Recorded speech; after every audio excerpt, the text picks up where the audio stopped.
ৰাষ্ট্ৰীয় নাগৰিক পঞ্জী সম্পৰ্কীয় মহাসংঘৰ আৰু গোচৰৰ শুনানি সুপ্ৰিম কোৰ্টে গ্ৰহণ কৰিবই লাগিব কাৰণ মহাসংঘৰ সৈতে আৰু তিনিটা গোচৰ সাংবিধানিক বিচাৰপীঠত আছিল এই গোটেই গোচৰবোৰৰ পৰা মাত্ৰ এটা বিষয়ৰহে এই শুনানি লৈছিল সাংবিধানিক বিচাৰপীঠে গতিকে সেই কাৰণেই ৰেডি হৈছো শুনানিৰ কাৰণে 1971 চনৰ ভোটাৰ তালিকাৰ ভিত্তিত প্ৰস্তুত হৈ থকা অসমৰ ৰাষ্ট্ৰীয় নাগৰিক পঞ্জীখন অসম সন্মিলিত মহাসংঘৰ গোচৰত সুপ্ৰিম কোৰ্টৰ পাঁচজনীয়া সাংবিধানিক বিচাৰপীঠে দিবলগীয়া ৰায়ৰ ভিত্তিতহে চূড়ান্ত হ'ব বুলি আমি আজি পুনৰ অসমৰ ৰাইজক জনাম 2019 চনৰ 13 আগষ্টত তদানীন্তন সুপ্ৰিম কোৰ্টৰ মুখ্য ন্যায়াধীশ ৰঞ্জন গগৈ আৰু ন্যায়াধীশ ৰোহিন্টন ফলিনৰিমানে দিয়া ৰায়ত স্পষ্টভাৱে উল্লেখ কৰি গৈছে We make it clear that subject to orders as may be passed by the Constitution Bench in Writ Petition Civil number 562 of 2012 and Writ Petition Civil number 311/2015 National Register of Citizens NRC will be updated. Supreme Court of তদানীন্তন ন্যায়াধীশ ৰঞ্জন গগৈ ন্যায়াধীশ ৰোহিন্টন ফলিনৰিমানৰ সৈতে দিয়া 2019 চনৰ 13 আগষ্টৰ ৰায়টোৰ 18 number দফাত স্পষ্টভাৱে উল্লেখ কৰি গৈছে যে ৰিট পিটিশন সিভিল 562/2012 আৰু ৰিট পিটিশন সিভিল 311/2015 নং গোচৰত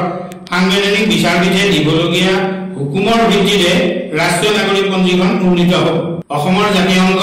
অসম সন্মিলিত মহাসংঘৰ নেতৃত্বত চলা এই গোচৰ দুটা 2023 চনৰ 5, 6, 7 আৰু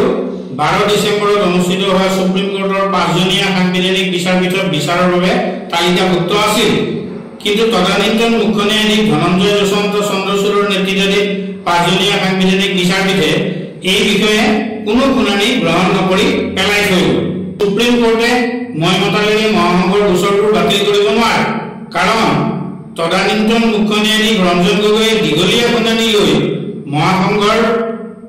নাগৰিক পঞ্জী আৰু খিলঞ্জীয়াৰ সুৰক্ষা সম্পৰ্কীয় 562/2012 নং গোচৰটো 2014 চনৰ 17 ডিসেম্বৰত আৰু বিদেশী স্বদেশীৰ সন্তানৰ নাগৰিকত্ব সম্পৰ্কীয় 311/2015 নম্বৰ গোচৰটো 2015 চনৰ 21 জুলাই পাঁচজনীয়া সাংবিধানিক বিচাৰপীঠলৈ চূড়ান্ত বিচাৰৰ বাবে প্ৰেৰণ কৰি গৈছে সেয়ে নিশ্চিতভাৱে সুপ্ৰিম কোৰ্টৰ পাঁচজনীয়া সাংবিধানিক বিচাৰপীঠে শুনানি লৈহে ৰাষ্ট্ৰীয় নাগৰিক পঞ্জীখনৰ বিষয়টো চূড়ান্ত কৰিবই লাগিব মহাসংঘৰ নেতৃত্বত সুপ্ৰিম কোৰ্টত চলি থকা সদৌ অসম আহোম সভাৰ নাগৰিক পঞ্জী সম্পৰ্কীয় 876/2014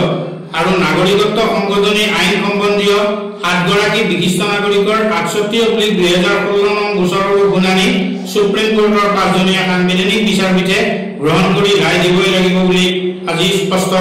কৰো উল্লেখযোগ্য যে সুপ্ৰিম কোৰ্টৰ তদানীন্তন ন্যায়াধীশ ৰঞ্জন গগৈ আৰু ন্যায়াধীশ ৰোহিন্টন ফলিনৰিমানৰ দুজনীয়া বিচাৰপীঠে দীঘলীয়া শুনানি লৈ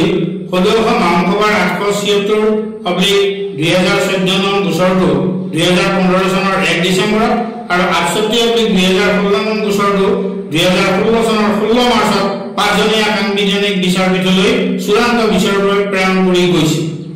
ভাৰতীয় ন্যায় ব্যৱস্থাৰ লেহেমীয়া গতি নানা পক্ষপাত দুষ্ট আৰু মৰ্যাদা হানিকৰ ঘটনাই দেশবাসীক নিৰাশ কৰিছিল যদিও ন্যায় ব্যৱস্থা স্বচ্ছ আৰু নিকা কৰিবলৈ বৰ্তমানৰ মুখ্য ন্যায়াধীশ ভূষণ ৰামকৃষ্ণ গভাইয়ে লোৱা কিছু গুৰুত্বপূৰ্ণ পদক্ষেপৰ বাবে আশাৰ ৰেঙনি দেখা গৈছে আমি আশা ৰাখিছো যে এই মুখ্য ন্যায়াধীশ ভূষণ ৰামকৃষ্ণ গভাইৰ বেঞ্চতে আমাৰ এই গোচৰবোৰৰ শুনানি হৈ